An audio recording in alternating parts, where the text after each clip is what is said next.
मोठे झाले की मोठ्यांकडेच लक्ष देण्यात येतं, लहानांकडे काही लक्ष देण्यात येतच नाही.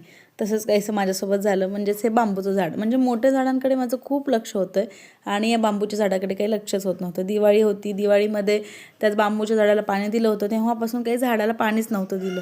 ते झाड थोडंसं वाळत होतं. त्यानंतर त्या झाडांना व्यवस्थित केलं आणि माझं कपाट आवरायला घेतलं, कारण दिवाळीमुळे कपडे वगैरे घालण्यात आले आणि तसेच कपाटात कोंबण्यात आले.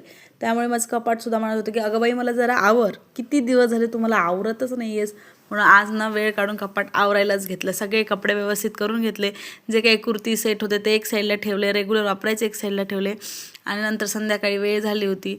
संध्याकाळी दिवाबत्ती करून घेतली आणि मग म्हटलं आता स्वयंपाकाला लागावंच लागेल. स्वयंपाक काही आपल्या बायकांना चुकला आहे का?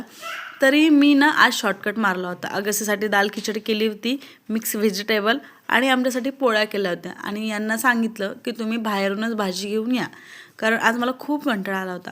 म्हटलं कुकर लावला आहे, पोळ्यासुद्धा झालेल्या होत्या माझ्या. थोडा वेळ अगस्तीसोबत खेळले आणि आता आली होती आमचे हे आले होते. आणि येताना अगस्तीला किती खुशी झाली, त्याचे बाबा आले म्हणून. आणि बाबांनी ना त्याच्यासाठी चॉकलेट्स आणले. चॉकलेट आणल्यामुळं आमची स्वारी किती खुश होती बघा. आणि असा गेला आमचा आजचा दिवस. चला भेटूया पुढच्या व्लॉगमध्ये. तर स्वतःची काळजी घ्या. Take care friends and bye.